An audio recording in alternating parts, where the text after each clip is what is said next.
حب إليه من والده ووالده والناس أجمعين أو كما قال النبي صلى الله عليه وسلم.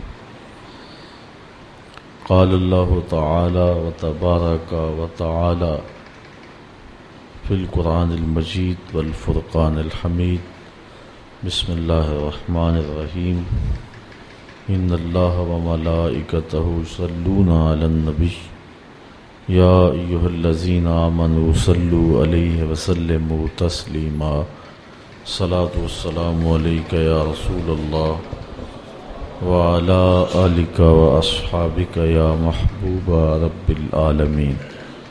الصلاة والسلام عليك يا نبي الرحمة وعلى آلك وأصحابك يا رسول الملاحم.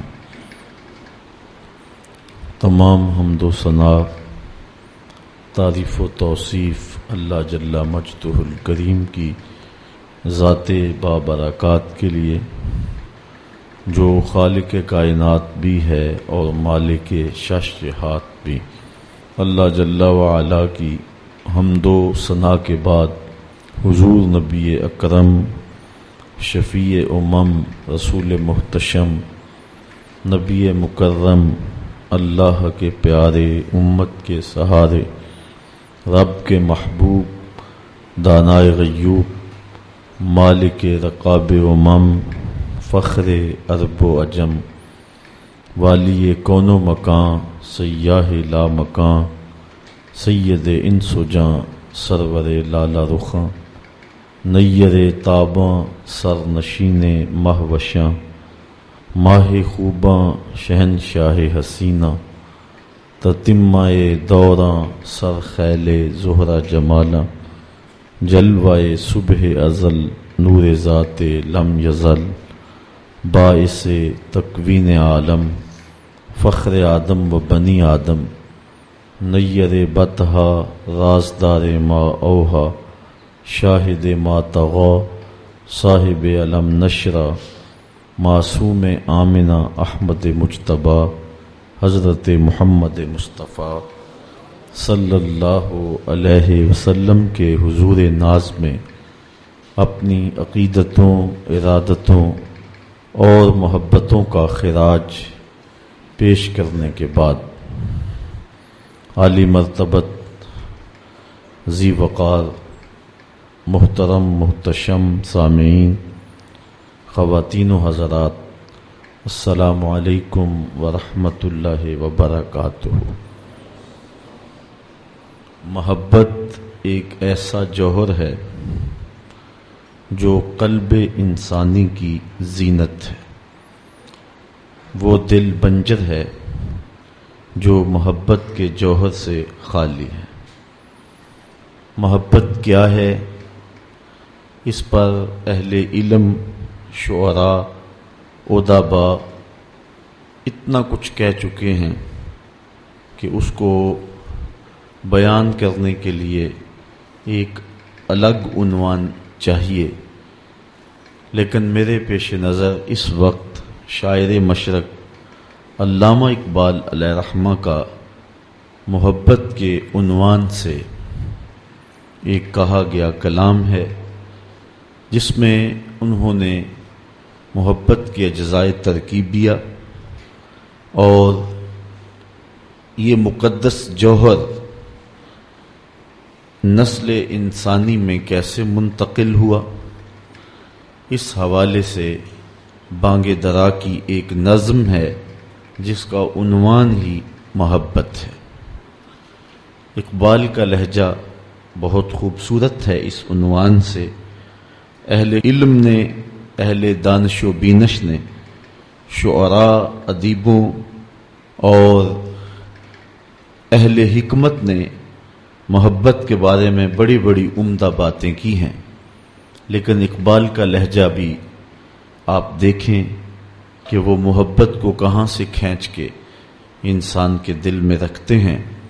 عروس شب کی زلفیں تھیں ابھی نہ آشنا خم سے، ستارے آسماں کے بے خبر تھے لذت رم سے، قمر اپنے لباس نو میں بیگانہ سا لگتا تھا، نہ تھا واقف ابھی گردش کے آئین مسلم سے، ابھی امکان کے ظلمت خانے سے ابری ہی تھی دنیا، ہویدا تھی نگینے کی تمنا چشم خاتم سے، سنا ہے عالم بالا میں کوئی کیمیا گر تھا، صفا تھی جس کی خاک پا میں بھر کر ساغر جم سے، لکھا تھا عرش کے پائے پہ ایک اکسیر کا نسخہ، چھپاتے تھے فرشتے جس کو چشم روح آدم سے، نگاہیں طاق میں رہتی تھی لیکن کیمیا گھر کی، وہ اس نسخے کو بھر کے جانتا تھا اسم اعظم سے، بڑا تسبیح خوانی کے بہانے عرش کی جانب، تمنائے دلی بھر آئی آخر سائے پہم سے، پھر آیا فکر اجزا نے اسے میدان امکا میں، چھپے گی کیا کوئی شے بارگاہ حق کے محرم سے۔ اب اجزا دیکھیے، چمک تاروں سے مانگی چاند سے داغ جگر مانگا، اڑائی تیرگی تھوڑی سی شب کی زلف برہم سے، تڑپ بجلی سے پائی حور سے پاکیزگی پائی، حرارت لی نفس آئے مسیح ابن مریم سے، ذرا سی پھر ربوبیت سے شان بے نیازی لی، ملک سے عاجزی افتادگی تقدیر شبنم سے، پھر ان اجزاء کو گھولا چشمہ حیواں کے پانی میں، مرکب نے محبت نام پایا عرش اعظم سے، محوس نے یہ پانی ہستی نوخیز پر چھڑکا، گرا کھولی ہنر نے گویا اس کے کار عالم سے، ہوئی جنبش ایاں ذروں نے لطف خواب کو چھوڑا، گلے ملنے لگے اٹھ اٹھ کے اپنے اپنے ہم دم سے، خرام ناز پایا آفتابوں نے ستاروں نے، چٹخ گنچوں نے پائی داغ پائے لالا زاروں نے۔ تو اس نظم کے اندر اقبال نے محبت کو عالم امر کا ایک لطیفہ قرار دیا ہے، اور امانت کے طور پہ جو اس دنیا پر قلب انسانی میں رکھ دی گئی۔ فطرت انسانی میں محبت کا تخم رکھا گیا ہے، اور کوئی دل اور کوئی سینہ ایسا نہیں ہے جس کو محبت سے خالی رکھا گیا ہو۔ شیشہ دہر میں مانند مے ناب ہے عشق، روح خورشید ہے خون رگے محتاب ہے عشق، دل ہر ذرہ میں پوشیدہ کسک ہے اس کی، نور یہ وہ ہے کہ ہر شے میں جھلک ہے اس کی۔ کائنات کے اندر اس محبت کو پھیلا دیا گیا، چھڑک دیا گیا، یا غنچوں میں چٹکنا اور پھولوں میں مہکنا، اور کائنات کے اندر یہ جو ایک کشش اور تازگی اور بہار دکھائی دے رہی ہے، یہ محبت کے دم سے ہی ہے۔ محبت ایک بہت قیمتی جوہر ہے، اور یہ کسی کو نصیب کر دیا جائے تو اس کی سعادت مندی ہے، اور ہر انسان کو خاص طور پہ اس جوہر سے مالا مال کیا گیا ہے۔ اب محبتیں لوگوں کے ساتھ کائنات میں مختلف شخصیات کی اور مختلف ذوات کے ساتھ محبتیں دیکھنے کو ملتی ہیں، لیکن وہ محبت حقیقی محبت ہے جو اللہ اور اس کے رسول کے ساتھ بندے کی قائم ہوتی ہے۔ آج کا عنوان اور آج کی گفتگو حضور علیہ السلام کی محبت، پھر نسل نو میں اس کی آبیاری کیسے کی جائے، اس کے ذرائع کیا ہیں، زود اثر اس کے ذریعے کیا ہونے چاہیے، آج کی گفتگو کا یہی عنوان ہے، اور میں آپ کی توجہ اس پہ چاہوں گا۔ حضور علیہ السلام کی محبت عقل کا تقاضا بھی ہے، دین اور شریعت کا بھی تقاضا ہے۔ حضور کا جو فرمان نور آپ کے سامنے رکھا، اس میں حضور علیہ السلام نے ارشاد فرمایا، لا یؤمن احدکم حتی اکون احب الیہ، تم میں سے کوئی شخص اتنی دیر تک کامل مومن نہیں ہو سکتا جب تک میں اس کو محبوب نہ ہو جاؤں، من والدہ و والدہ والناس اجمعین، اس کے والد سے، ماں باپ سے، اس کی اولاد سے، یہاں تک کہ کائنات کے ہر شخص سے زیادہ جب تک میں محبوب نہ ہو جاؤں ایمان کی تکمیل نہیں ہو سکتی۔ حضرت سیدنا عمر رضی اللہ تعالیٰ عنہ نے بارگاہ رسالت مآب صلی اللہ علیہ وسلم میں عرض کی، لَأَنْتَ یا رسول اللہ صلی اللہ علیہ وسلم احب الی من کل شیء الا نفسی، حضور آپ مجھے کائنات کی ہر شے سے زیادہ محبوب ہیں، لیکن میں جو اپنی کیفیت پا رہا ہوں وہ آپ کے سامنے رکھ رہا ہوں، مجھے اپنی جان سے زیادہ آپ محبوب نہیں ہیں۔ تو حضور نے ارشاد فرمایا، لا والذی نفس بیدہ حتی اکون احب الیک من نفسک، عمر مجھے قسم ہے اس ذات کی جس کے قبضے میں میری جان ہے، اتنی دیر تک تمہارا ایمان مکمل نہیں ہوگا جب تک سب سے زیادہ میں محبوب نہ ہو جاؤں۔ حضرت عمر رضی اللہ تعالیٰ عنہ نے عرض کی، الآن احب الی من نفسی، حضور اب جو ہے وہ آپ مجھے اپنی جان سے بھی زیادہ آپ محبوب دکھائی دے رہے ہیں۔ حضور نے فرمایا، الآن یا عمر، عمر اب تمہارا ایمان مکمل ہو گیا ہے۔ تو جب تک کائنات میں سب سے زیادہ حضور محبوب نہیں ہو جاتے تو ایمان کی تکمیل نہیں ہوتی۔ آقا کریم علیہ السلام کی مجلس نور سجی ہے۔ حضرت انس بن مالک رضی اللہ تعالی عنہ روایت کرتے ہیں، ایک شخص آیا اور حضور کی خدمت میں عرض گزار ہوتا ہے، متی الساعہ یا رسول اللہ، اے پیارے رسول صلی اللہ علیہ وسلم قیامت کب آئے گی؟ اگر ایک طالب علم پوچھ رہا ہو کہ استاد جی امتحان کب ہوں گے، تو اس کا مطلب صاف صاف یہ ہے کہ اس نے بھرپور تیاری کر رکھی ہے اور بے چینی سے اسے امتحانات کا انتظار ہے۔ تو اس نے کہا متی الساعہ، قیامت کب آئے گی؟ تو حضور نے اس کو جو جواب دیا، فرمایا ما عادت لہا، قیامت کا پوچھ رہے ہو اس کے لیے تیاری کیا کر رکھی ہے؟ تو شخص کا جواب سنیے، اس نے عرض کی، ما عادت لہا من کثیر صلاۃ ولا صوم ولا صدقہ ولکن احب اللہ ورسولہ، میں قیامت کی تیاری کے لیے نمازوں، روزوں اور صدقات کی کثرت نہیں رکھتا۔ بعض ہمارے خطبہ جوش خطابت میں کہہ دیتے ہیں کہ اس نے کہا کہ یا رسول اللہ نہ میں نمازیں پڑھی ہیں نہ میں روزے رکھے ہیں۔ یہ کیسے ہو سکتا ہے کہ ایک صحابی رسول ہو اور وہ نماز نہ پڑھتا ہو اور وہ روزے نہ رکھتا ہو؟ اس نے روزوں اور نمازوں کی کثرت کی نفی کی ہے۔ لفظ جو حدیث کے ہیں وہ یہ ہیں، اس نے کہا ما عادت لہا من کثیر صلاۃ ولا صوم ولا صدقہ، میرے پاس نمازوں اور روزوں اور صدقے کی کثرت نہیں ہے۔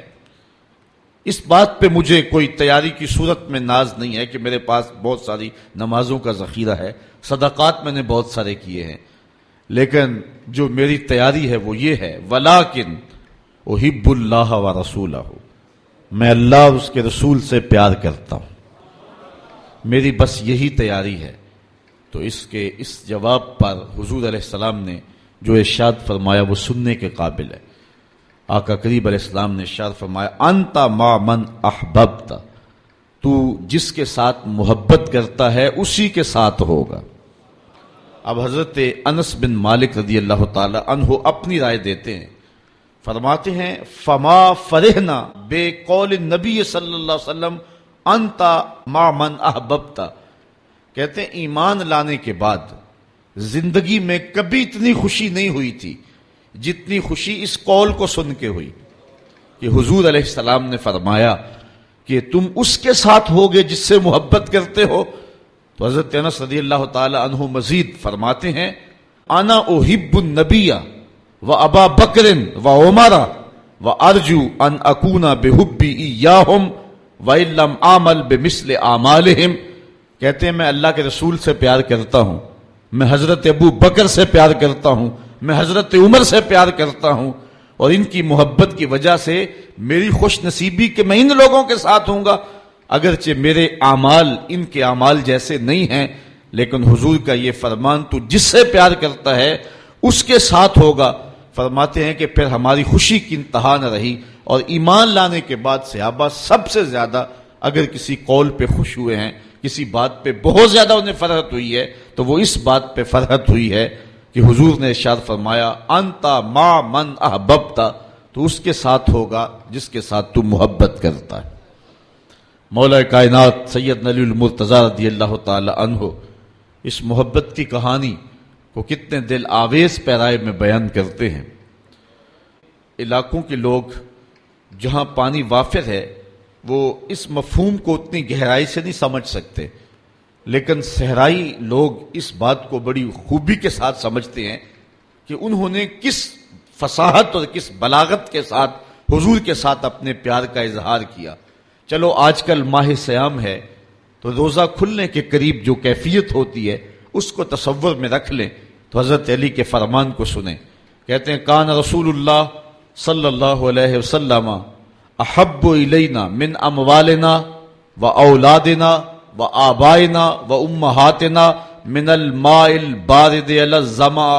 کہتے ہیں کہ حضور ہمیں اپنے مال سے زیادہ پیارے تھے، حضور علیہ السلام اپنی اولاد سے ہمیں زیادہ پیارے تھے، حضور علیہ السلام ہمیں اپنے ماں باپ سے زیادہ پیارے تھے، اور حضور کتنے پیارے تھے، پیاس میں ٹھنڈا پانی جتنا پیارا ہوتا حضور اس سے بھی پیارے تھے۔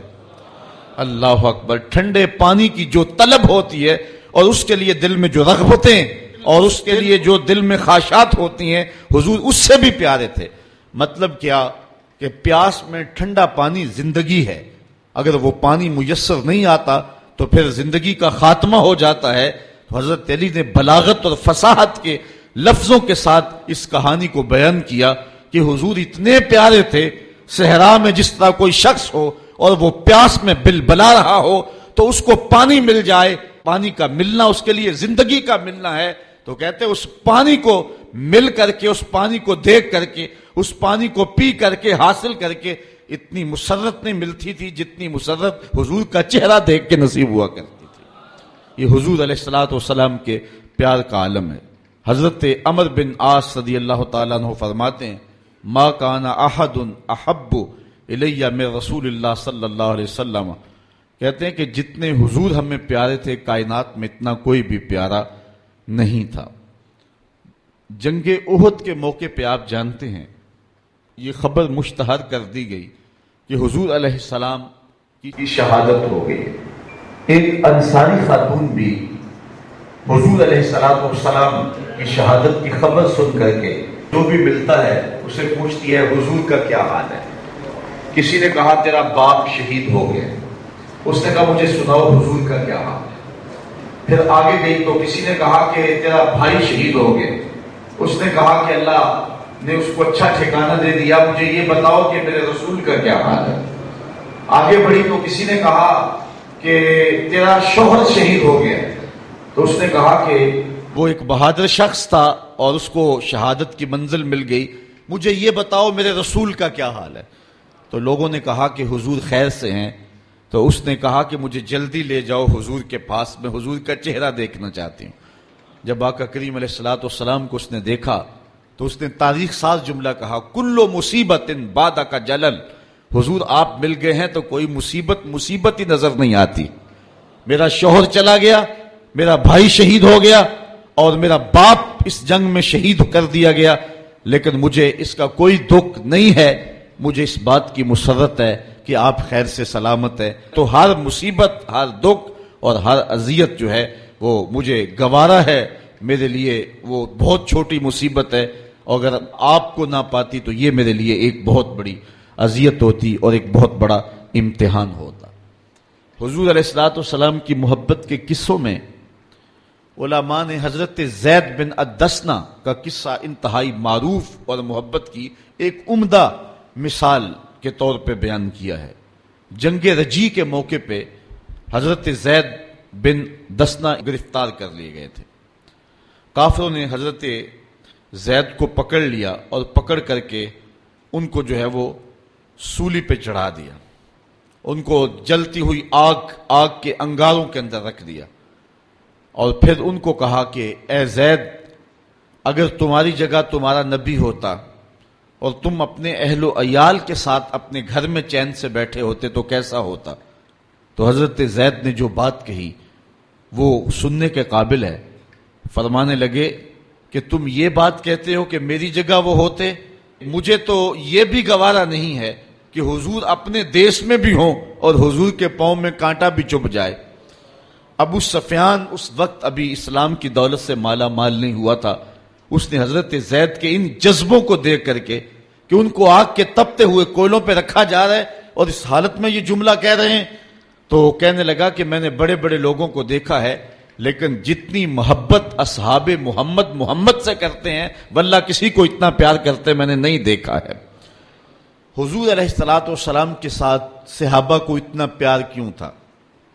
حافظ شیرازی اپنے محبوب سے مخاطب ہو کے کہتا ہے کہ اے میرے محبوب، میرے جیسا زمانے میں عاشق کوئی نہیں ہے، جتنا پیار میں تجھ سے کرتا ہوں زمانے میں اتنا پیار کرنے والا کسی سے کوئی نہیں۔ اور پھر کہتا ہے اس لیے کہ تیرے جیسا سونا بھی تو زمانے میں کوئی نہیں، چونکہ عشق میں جو گرمی آتی ہے وہ حسن کی کثرت سے آتی ہے۔ اگر صحابہ جیسا زمانے میں عاشق نظر نہیں آتا ہے تو حضور جیسا حسین بھی تو کائنات میں کوئی نہیں ہے نا۔ اس لیے صحابہ نے حضور کے ساتھ محبت کی جو البیلی اور انوکھی داستانیں رقم کی ہیں وہ کائنات میں آپ کو کہیں اور نہیں ملیں گی۔ آپ نے بڑی لوک داستانیں بھی سنی ہوں گی، محبت کے قصے بھی پڑھے ہوں گے، لیکن کبھی نہیں دیکھا ہوگا کہ کوئی محب اپنے محبوب کا لعاب بھی چاٹے، اس کے ناک کا پانی بھی اپنے منہ پر تبرک کے طور پہ ملے۔ حضور علیہ السلام وضو کریں یا حضور لعاب پھینکیں تو صحابہ اپنے ہاتھوں پہ لے کر کے اپنے منہ پہ مل لیں، اور جن کو میسر نہ آئے وہ ان کے گیلے ہاتھوں سے ہاتھ رگڑ کے اپنے منہ پہ مل لیتے تھے۔ جنہ اکھیاں دل بر ڈٹھا وہ اکھیاں ہی تک لیاں، تو ملے ہو تا ساجن ملیا ہن آسائیں لگ رہیاں۔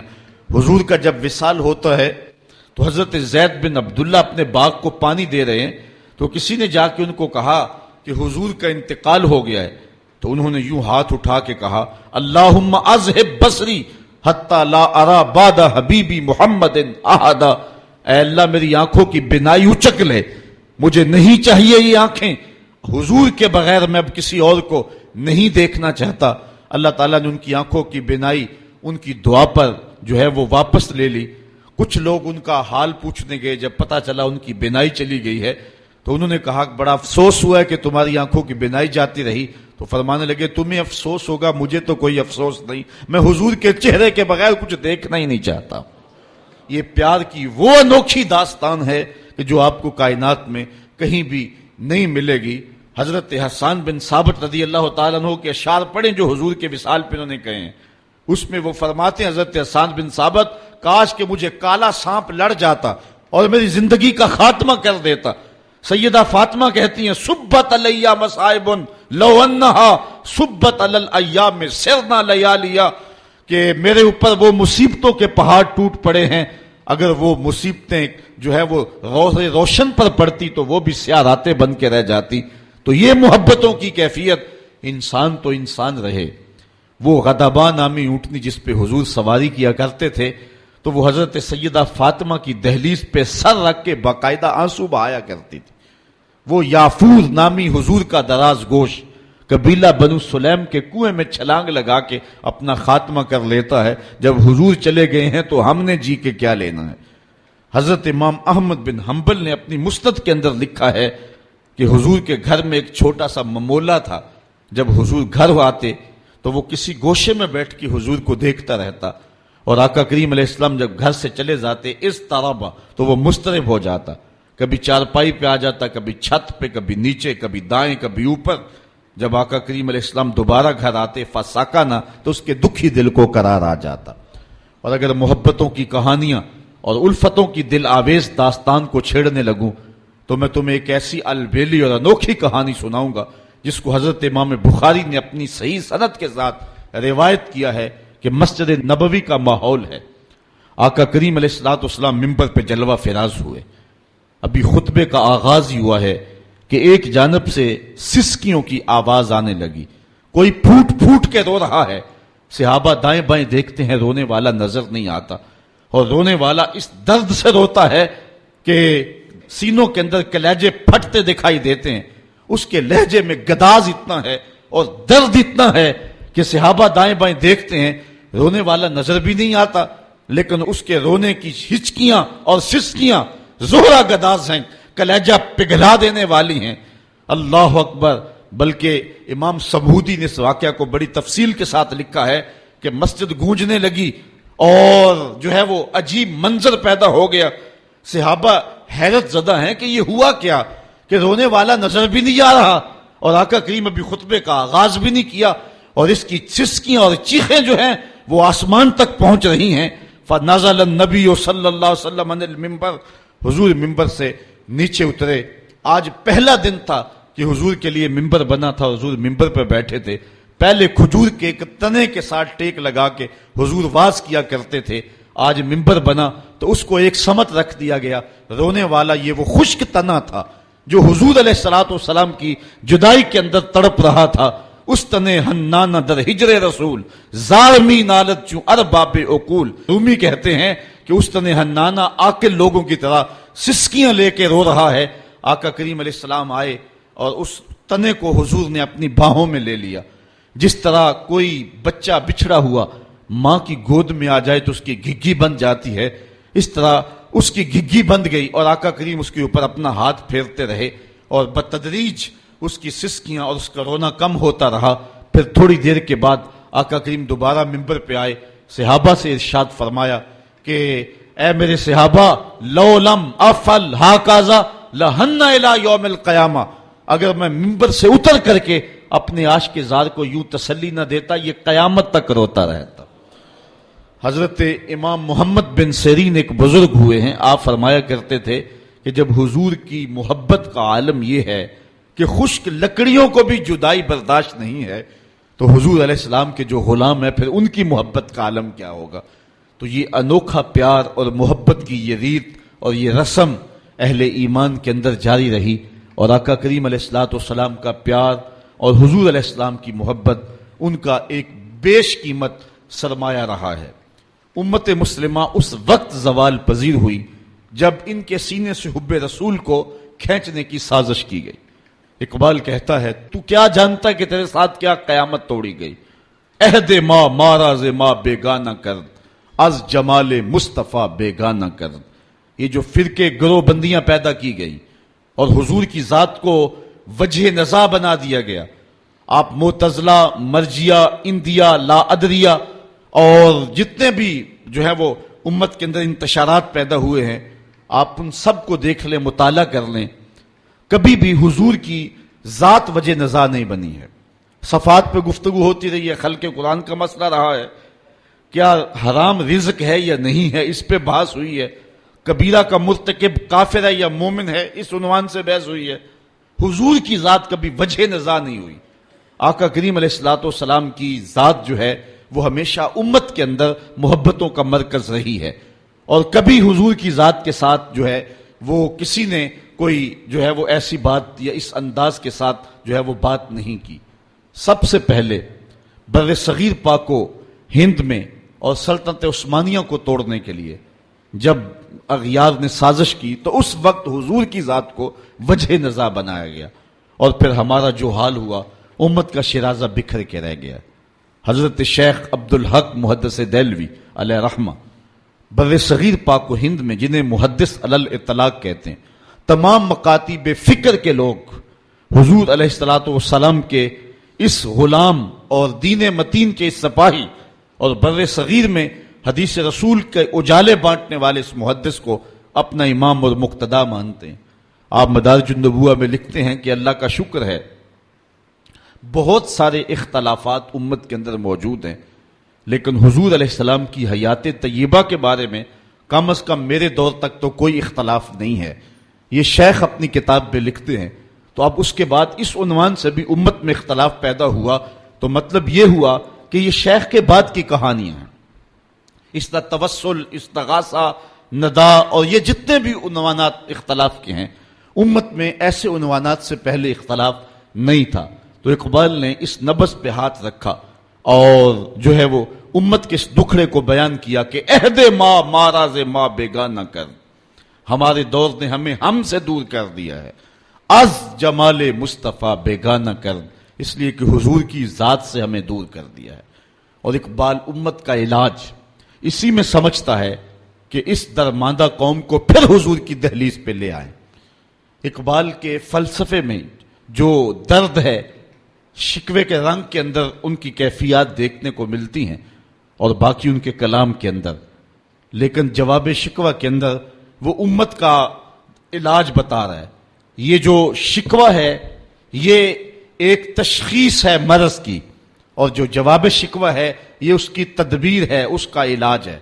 تو جواب شکوہ کا رنگ اگر آپ دیکھیں تو اقبال کی تان آخر اس پہ ٹوٹتی ہے، اور سارا فلسفہ ان دو لفظوں میں اقبال نچوڑتا ہے کہ کی محمد سے وفا تو نے تو ہم تیرے ہیں، یہ جہاں چیز ہے کیا لوح و قلم تیرے ہیں، قوت عشق سے ہر پست کو بالا کر دے، دہر میں اس میں محمد سے اجالا کر دے۔ تو کائنات میں روشنی اور اجالے تب ہوں گے جب ذات رسالت مآب صلی اللہ علیہ وسلم سے امت جڑے گی۔ اب ہماری نسل نو مغرب سے متاثر ہو رہی ہے، دوسری جانب ایک شخص کئی بیڑیوں کا سوار ہوا جا رہا ہے، اور ایک شخص کو کتنے لوگ کھینچ کر کے ایک اپنی دعوت، اپنے فرقے کی، اپنی جماعت کی، اپنی گروہ کی دعوت دے رہے ہیں، اور نتیجتاً اذہان جو ہیں وہ منتشر ہو کے رہ گئے ہیں۔ اب اس امت کو اور نوجوان کو اور آنے والی نسل کو وہ کون سا مرکز ہے جس پہ اکٹھا کیا جائے اور ان کو راہ مستقیم پہ بلایا جائے؟ تو وہ حضور علیہ الصلوۃ والسلام کی محبت ہے، جس محبت پر بلا کر کے جب محبت سینے میں بیدار ہوگی تو پھر عقائد کی درستگی بھی پیدا ہوگی، اور پھر عمل کو مہمیز بھی لگے گی، اور پھر جد و جہد اور طاعت کے جذبے، یہ سب کچھ پیدا ہوگا۔ اس لیے محبت رسول، اس جوہر کو نئی نسل کے اندر پیدا کرنے کی ضرورت ہے۔ اب نئی نسل کے اندر محبت رسالت مآب کو کس طرح پیدا کیا جائے، اس عنوان کے ساتھ لکھنے والوں نے بہت کچھ لکھا ہے۔ یہ گزشتہ شب میری نظر میں علموا اولادکم محبت رسول اللہ صلی اللہ علیہ وآلہ وسلم ڈاکٹر عبدہ یمانی کی جو ہے وہ مطالعہ میں رہی ہے، جس میں انہوں نے 20 ایسے طریقے بیان کیے ہیں کہ جس میں حضور علیہ الصلوۃ والسلام کی محبت کو نئی نسل کے اندر جو ہے وہ منتقل کیا جا سکے۔ لیکن اس وقت میرے سامنے وقت چونکہ اتنا نہیں ہے کہ میں ان 20 طریقوں کا اجمالی تذکرہ بھی کروں، گو کہ میرا ذہن تھا، لیکن میں اختصار کے ساتھ 3-4 باتیں، اور وہ بھی علامہ اقبال کا ایک مضمون ہے جس کا خلاصہ نئی نسل کے اندر دین کی آبیاری اور محبت رسول کی تخم ریزی ہم کیسے کر سکتے ہیں۔ تو اقبال نے اس کے لیے 3 چیزیں بیان کی ہیں، اور ایک چیز میں اپنی جانب سے بیان کروں گا۔ سب سے پہلی بات، نئی نسل کے اندر حضور کا پیار کیسے اجاگر کیا جاتا ہے۔ تو اقبال کہتا ہے کہ نسل نو میں حضور کی محبت کا جوہر منتقل کرنے کا زود اثر ذریعہ یہ ہے کہ اپنی اولادوں کو کثرت کے ساتھ حضور پہ درود و سلام پڑھنے کی ترغیب دیں، چونکہ درود ایک ایسا وظیفہ ہے جو انسان کی فطری صلاحیتوں کو نکھارتا ہے، روحوں کی زندگی کا سبب ہے، انسان کو طبی طور پہ توانائی نصیب ہوتی ہے۔ آپ پڑھیں قدرت اللہ شہاب کو، وہ کہتا ہے کہ مجھے جاگ ہی درود و سلام سے لگی، بلکہ اقبال سے کسی نے پوچھا کہ تیرے شعروں میں یہ حسن کہاں سے آ گیا؟ جو اردو ادب کے نقاد ہیں وہ غالب کو اقبال سے بڑا شاعر مانتے ہیں، جس انداز سے اس نے شاعری کی ہے، اور جن سنگلاخ زمینوں میں اور جن مشکل بحروں میں غالب نے لکھا ہے، یہ اسی کا ہی مقصوم ہے۔ پھر وہ جس عنوان سے بھی لکھے وہ کمال کر دیتا۔ یہ مسائل تصوف کے، یہ تیرا انداز بیاں غالب، ہم تجھے ولی سمجھتے اگر بادہ خار نہ ہوتا۔ بات کرنے کا ڈھب جانتا ہے، ذکر اس پر ہی وش کا، پھر بیاں اپنا تھا، بن گیا رقیب آخر جو رازداں اپنا تھا۔ جب وہ حسن کا نقشہ کھینچے تو حسن کو مجسم سامنے لے آتا ہے، جب تصوف کے مسائل پہ بولے تو لگتا ہے کہ یہ بہت جو ہے وہ نقطہ وار صوفی ہے، وہ جس لہجے میں آئے حد کر دیتا ہے۔ لیکن وہ قبولیت عامہ جو غالب کو نہ مل سکی وہ اقبال کا مقسوم ہوئی۔ تو اقبال سے کسی نے پوچھا کہ تیرے شعروں میں یہ حسن اور یہ رس، یہ مٹھاس، یہ تازگی کہاں سے آئی؟ تو اقبال نے کہا کہ میں نے 1.25 کروڑ مرتبہ حضور پہ درود پڑھا ہے، میں تنہا کمال سخن کو نہ پہنچا، میرے شعر ہیں اور تاثیر ان کی۔ 1.25 کروڑ مرتبہ ذات رسالت مآب صلی اللہ علیہ وسلم پر میں نے درود پڑھنے کی سعادت پائی۔ تو درود وہ وظیفہ ہے جو انسان کو نکھار دیتا ہے، انسان کے لیے بہتریوں کا سامان پیدا کرتا ہے۔ ویسے بھی قرب قیامت میں جب کہ فتنے بارش کی طرح برس رہے ہوں گے تو درود نجات کی ضمانت ہوگا۔ حضرت امام سخاوی نے القول البدیع میں لکھا ہے کہ امام زین العابدین سے پوچھا گیا کہ جب کثرت سے ترک اور فرق ہوں گے تو اس وقت حق کی پہچان کون ہوگی اور کس راہوں کے ہم مسافر ہوں گے؟ تو امام زین العابدین فرمانے لگے جو اہل سنہ ہوں گے وہ حق کی راہوں کے مسافر ہوں گے۔ تو پوچھنے والے نے کہا کہ اگر بہت سارے لوگ اسی نام سے دعویٰ رکھیں تو ان میں اصل کی پہچان کیا ہے؟ تو حضرت امام زین العابدین نے کہا من علامات اہل سنہ کثرت الصلاۃ علی رسول اللہ، نشانی میں بتا دیتا ہوں کثرت کے ساتھ حضور پہ درود پڑھنے والے ہوں گے۔ تو یہ وہ وظیفہ ہے کہ جو نسل نو میں حب رسول کی آبیاری کا ایک مؤثر ترین ذریعہ ہے۔ دوسری بات، اپنی نسل کو حضور علیہ السلام اور آقا کریم علیہ السلام کی محبت کی تخم ریزی کے لیے حضور علیہ السلام کے فضائل و مناقب بیان کریں۔ یہ ایک فطری طریقہ ہے کسی سے پیار اور محبت کے رشتے کو قائم کرنے کا۔ جس شخص کی فضیلتیں بیان کی جائیں، عظمتیں بیان کی جائیں تو اس کے لیے دل میں محبت پیدا ہوتی ہے۔ یہ ایک فطری طریقہ ہے کسی سے پیار کرنے کا اور کسی کے لیے دلوں میں محبت کی تخم ریزی کا۔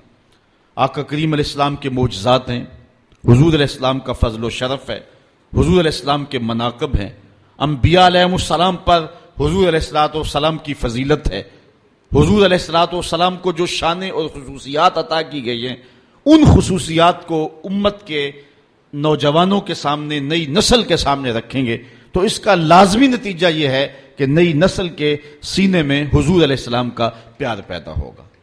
میں اختلاف کا مزاج نہیں رکھتا، لیکن سچی بات اگر تکلیف کا سبب بھی ہو تو یہ ایک امر آخر ہے۔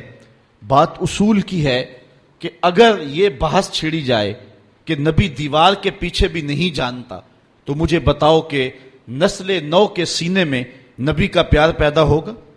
آج کی نسل آج نہیں تو ہم سے کل سوال کرے گی۔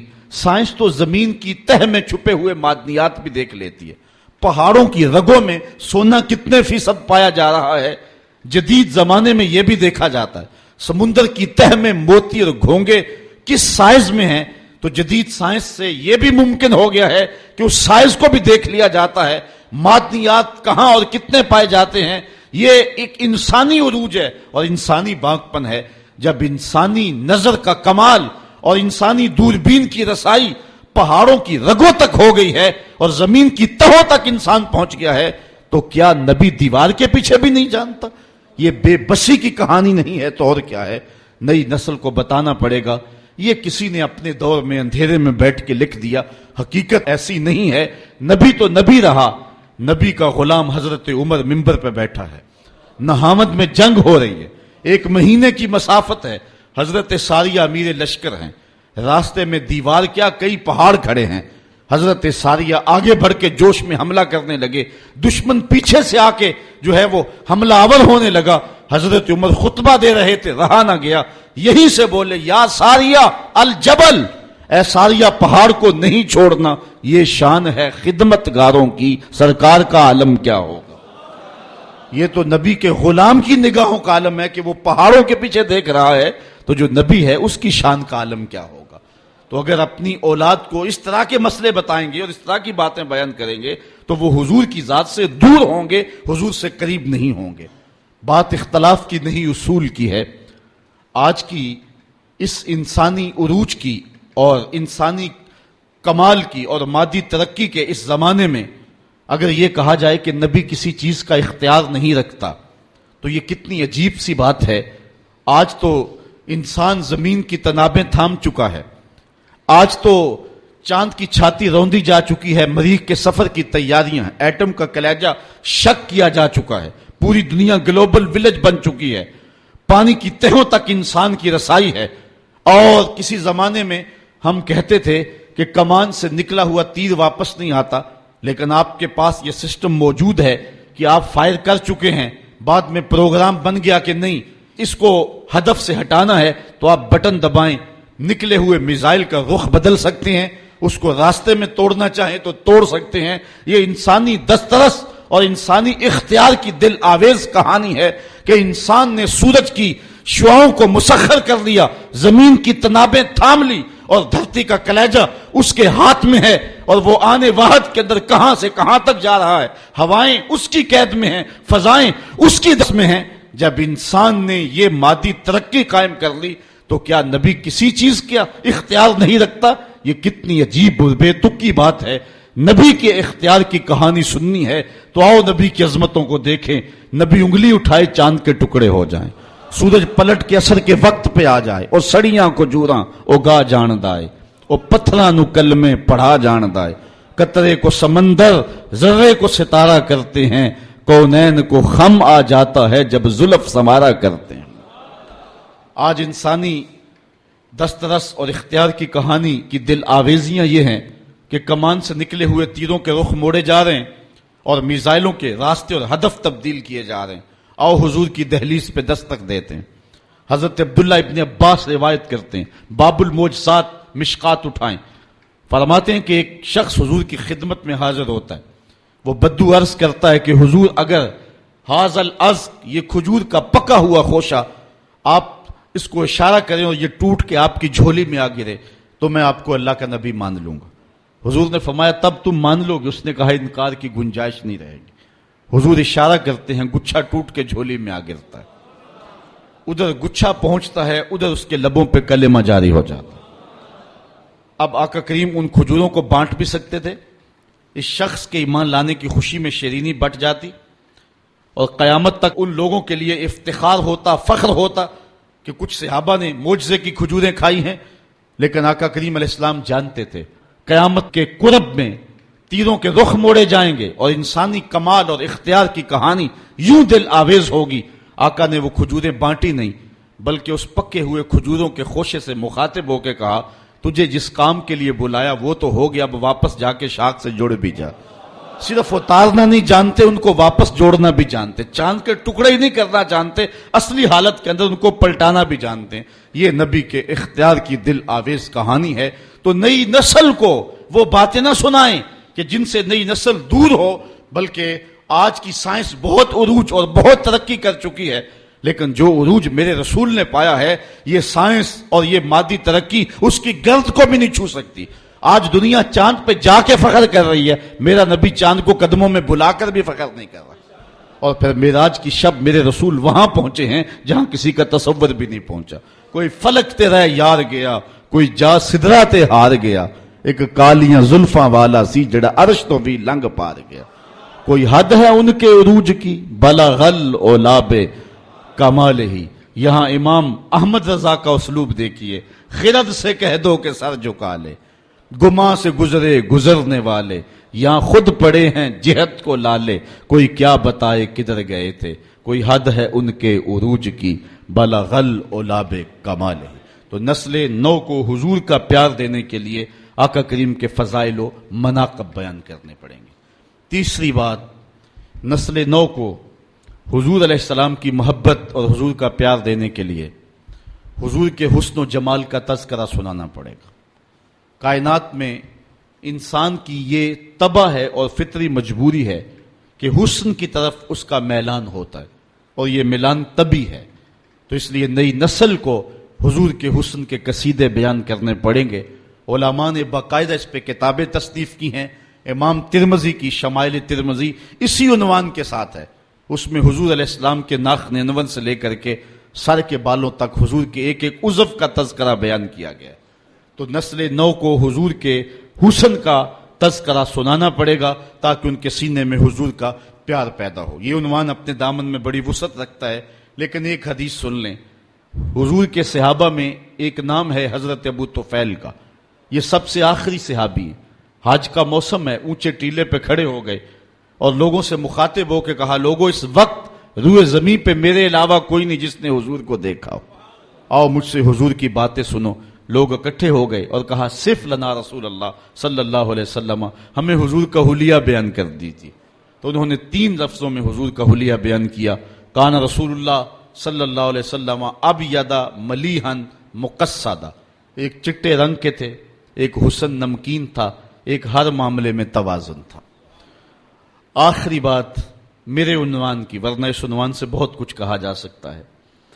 حضور علیہ الصلوۃ والسلام کے فضائل و مناقب، حضور کے حسن کا تذکرہ، آقا پر کثرت درود، یہ سارے وظائف زود اثر ہیں، اور ان کے ذریعے سے اپنی نسل کو حضور علیہ السلام کی چوکھٹ پہ بلایا جاتا ہے۔ ایک اور ذریعہ یہ ہے کہ اپنی نئی نسل کو حضور علیہ الصلوۃ والسلام کی سیرت بیان کریں، اور اس کا لازمی نتیجہ یہ ہے کہ ان کے دل میں حضور علیہ السلام کے لیے، صاحب سیرت کے لیے پیار کے جذبے پیدا ہوں گے۔ آقا کریم علیہ السلام کو جو حسن صورت دیا گیا ہے اس کا جواب نہیں ہے، لیکن جو حسن سیرت دیا گیا ہے اس کا بھی جواب نہیں ہے۔ اللہ تعالیٰ جل شانہ نے اپنے محبوب کے خلق کی خود تعریف کرتے ہوئے فرمایا وَإِنَّكَ لَعَلَىٰ خُلُقٍ عَظِيمٍ، محبوب تو عظیم خلق کا مالک ہے۔ تو جس کے خلق کو رب نے بھی عظیم کہا ہے، وہ سیرت کے کس اونچے درجے پہ گامزن ہوگا۔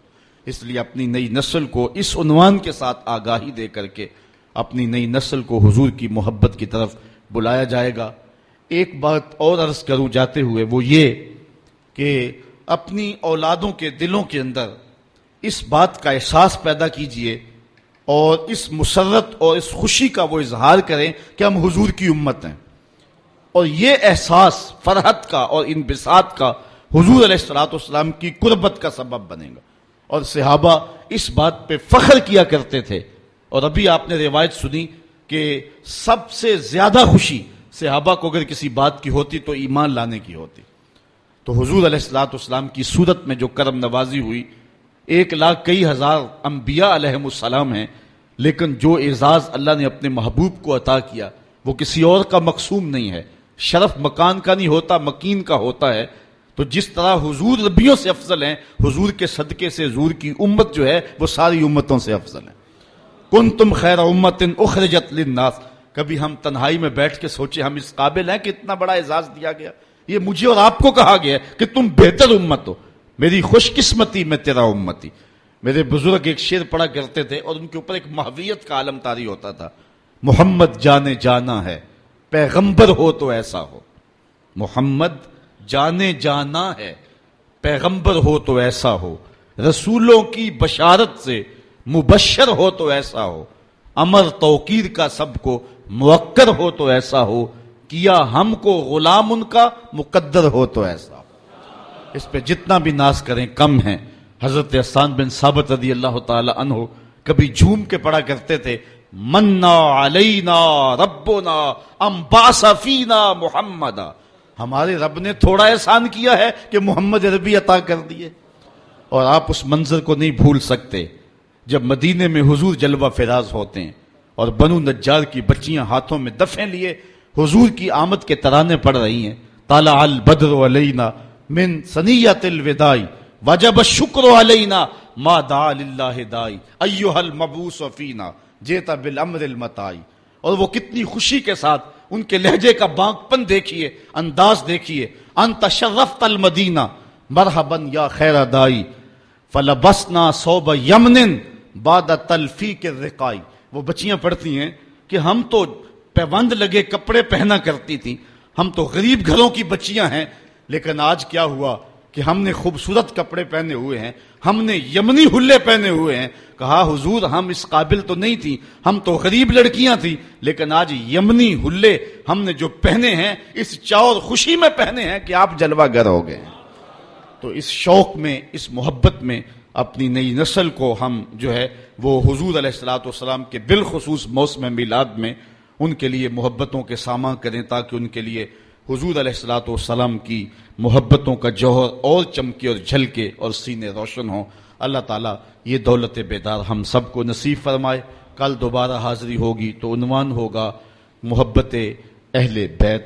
انشاءاللہ اللہ مجھے آپ کو اپنی رحمتوں کے سائے میں رکھے۔ آفاق کے ہر ہر گوشے میں قرآن سنا کر دم لینا، اب رکنا نہیں، اب تھمنا نہیں، فردوس میں جا کر دم لینا،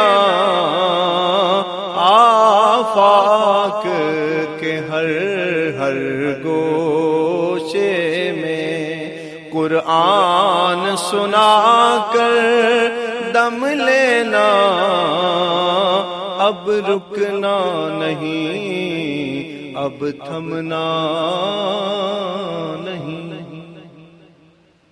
بسم اللہ الرحمن الرحیم۔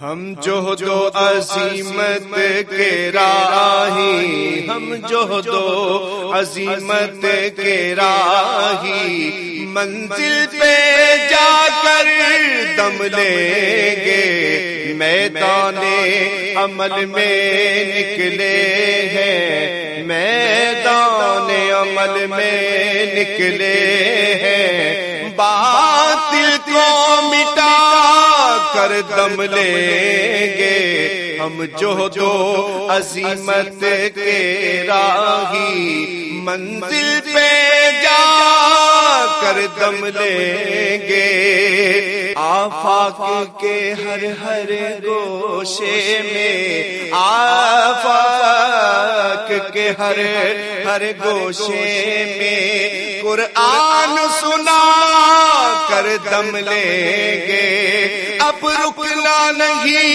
اب تھمنا نہیں، اب رکنا نہیں، اب تھمنا نہیں، فردوس میں جا کر دم لیں گے، ہم جہد و عزیمت کے راہی، منزل پہ جا کر دم لیں گے، میدان عمل میں نکلے ہیں، باطل کو مٹا کر دم لیں گے۔ اس دارالعلوم کی ایک ایک اینٹ میں پیار بھرا ہوا ہے، درد بھرا ہوا ہے، تو اس کے لیے دعا گو رہیں، اپنے تعاون سے بھی نوازتے رہیں۔